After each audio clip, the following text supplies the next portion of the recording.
बाबा जी की प्यारी साथ संगत जी, आज जो मैं आपको बताने जा रही हूँ, उससे पहले अगर आपने हमारा चैनल लाइक, शेयर, फॉलो और सब्सक्राइब नहीं किया है तो जरूर कर लें जी। साथ में बेल आइकन भी जरूर प्रेस करें जी, जिससे आपको बाबा जी की प्यारी प्यारी बातें पता चल सके।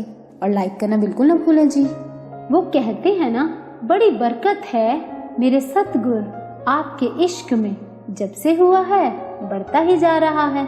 साथ संगत जी, एक बार की बात है, एक बंदा जो बढ़ई था, बढ़ई जो लकड़ियों का काम करता था, वो बड़ा ही गरीब था। दिन रात मेहनत में लगा रहता और मेहनत करते करते भजन सिमरन में भी लगा रहता। उस जमाने में उस वक्त के वक्ती गुरु उस बढ़ई के घर पहुँचे तो इस बढ़ई ने बड़े ही आदर से बाबा जी को बिठाया। साथ संगत जी, पहले जमाने में बाबा जी ऐसे ही पहुंच जाते थे किसी भी अपने प्यारे के घर। ये तो विश्वास की बात है। आज के इस युग में भी कोई विरला ही होता है जिसे ऐसा विश्वास होता है कि बाबा जी उसके घर आएंगे, और बाबा जी आ भी जाते हैं। सबको पता है मौजूदा बाबा जी के भी खेल निराले हैं, कई बार हमें सुनने में भी आते हैं। अब सच्चे विश्वास का एक उदाहरण ये भी है कि अगर बाहर बहुत तेज धूप निकली हुई है और बाबा जी पंडाल में बैठकर अगर सारी संगत को बोल दें कि बाहर बहुत तेज बारिश हो रही है, तो क्या कोई मानेगा? वो ही मानेगा जिसे अटूट विश्वास होगा, और वो कोई विरला ही होगा। इसे कहते हैं सच्चा विश्वास। अब घटना के अनुसार जब बाबा जी उस बढ़ई के घर पहुँचे तो उस बढ़ई ने बाबा जी को बड़े ही प्यार से बिठाया और फिर अपनी रसोई में जाकर बाबा जी के लिए कोदरे की रोटी लेकर आ गया, जो बिना घी के सूखी रोटी थी। अब बाबा जी के साथ जो सेवादार था वो इस रोटी को देखकर घबरा गया कि इस रोटी को खाएंगे कैसे। तो बाबा जी ने सेवादार को मुंह बनाते हुए देख लिया। तो बाबा जी ने उस सेवादार को धीरे से कहा, कुछ ऐसा मत बोल देना, क्योंकि ये रोटी मेरे इस गुरसिक की मेहनत की कमाई की रोटी है।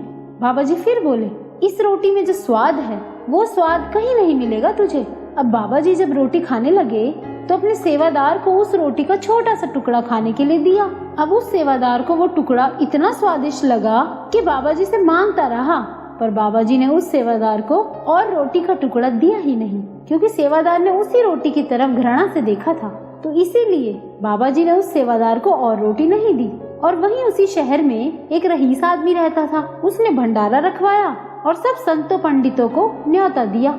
फिर वो अमीर आदमी अपने आदमियों से पूछता है कि कोई ब्राह्मण रह तो नहीं गया। तो उसके आदमियों ने बताया, यही पास में एक बाबा जी आए हुए हैं। फिर उस अमीर आदमी ने अपने बंदों को भेजा कि जाओ उन बाबा जी को बुला कर लाओ। तो जब उसके बंदे बाबा जी के पास पहुँचे तो बाबा जी ने बड़े भोले भाव से मना कर दिया। पर उस अमीर आदमी को क्रोध आ गया कि इन बाबा की इतनी हिम्मत कि इन्होंने मुझे मना कर दिया। तो उस अमीर आदमी ने फिर से उन बाबा जी को संदेश भिजवाया कि आप अगर इस भोज पर खुद नहीं आओगे तो हम जबरदस्ती उठा कर ले आएंगे। तो बाबा जी उठकर चल पड़े और जाकर उस अमीर आदमी से पूछते हैं, हमें तुमने क्यों बुलवाया है? तो वो अमीर आदमी बोला कि मैंने ब्राह्मण भोज रखवाया है, आप बुलाने पर भी क्यों नहीं आए? तो बाबा जी बोले, हमारी मर्जी, हम आए या ना आए। तो वो अमीर बंदा बोला, कोई तो वजह होगी जो आप नहीं आए बुलाने पर भी। तो बाबा जी बोले, वजह तो है, पर वो वजह हम सबके सामने बताएंगे। जो वजह हम तुझे बताएंगे, क्या वो वजह तू देख पाएगा या सुन पाएगा? तो वो अमीर आदमी बोला, हाँ वजह तो बताओ। अब वहीं बाबा जी के पास वो गरीब बढ़ई भी खड़ा था। तो बाबा जी ने उस बढ़ई से कहा, जा जाके अंदर से अपनी कोदरे की रोटी लेकर आ। अब एक हाथ में उस गरीब बढ़ई की रोटी थी और दूसरे हाथ में उस अमीर आदमी की पूड़ी थी। अब बाबा जी ने दोनों हाथों में रोटी और पूड़ी को निचोड़ा तो वहाँ पर खड़े सारे लोग हैरान रह गए कि एक हाथ में जिसमें कोदरे की रोटी थी, निचोड़ने पर उसमें से दूध निकल रहा था, और जिस हाथ में अमीर आदमी की घी की पूड़ी थी उसमें से खून बह रहा था। अब बाबा जी उस अमीर आदमी से बोले, देख अपनी रोटी का हाल, ये बता रही है कि कितने निर्दोषों की खून पसीने की कमाई तूने ब्याज लगा लगा कर खाई है, और इसी पैसे से तू ब्रह्म भोज करवाता है। लोगों के साथ इतने जुल्म करके उनकी आहों वाला खाना खून के बराबर है, तू हमें वो खिलाना चाहता है? तेरी काली कमाई का खाना जो ब्राह्मण गलती से खा रहा है उसके लिए तो फिर भी माफी है, पर जिन ब्राह्मणों को पता है कि तेरी पाप की कमाई है, अगर वो खाएंगे तो उन्हें भी पाप लगेगा। और तू क्या सोचता है, पाप की कमाई खिलाकर तू बच जाएगा?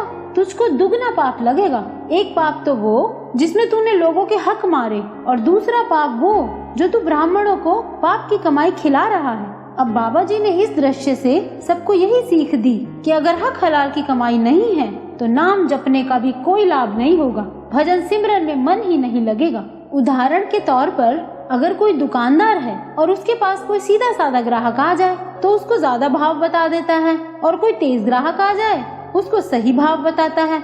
ये भी एक प्रकार की हेरा फेरी है। इसको बिजनेस नहीं कहते, इसको हेरा फेरी कहते हैं। ये भी एक पाप के बराबर है, इसीलिए एक ही मूल्य रखना चाहिए सबको। बाबा जी ने ये भी बताया कि अगर हेरा फेरी की कमाई घर में आएगी तो बच्चे या तो मंद बुद्धि बनेंगे, और अगर कुछ बन भी जाते हैं तो उनकी बुद्धि इतनी भ्रष्ट होगी कि माँ बाप की ना तो कदर करेंगे, और कोई तो अपने माँ बाप को घर से बाहर ही निकाल देंगे। साथ संगत जी, हमें इस घटना से ये सीख जरूर लेनी चाहिए कि हमें हक हलाल की कमाई ही खानी चाहिए। हक हलाल की कमाई घर में आएगी तो घर में सुख शांति भी बनी रहेगी और बच्चे भी बहुत काबिल बनेंगे। तो बाबा जी की प्यारी साथ संगत जी, अगर आपको ये वीडियो अच्छा लगा हो तो लाइक जरूर करना जी, और इस वीडियो को इतना शेयर करना कि बाबा जी की प्यारी संगत तक बाबा जी की प्यारी प्यारी बातें पहुंच सके, और इस चैनल को सब्सक्राइब भी जरूर करना जी।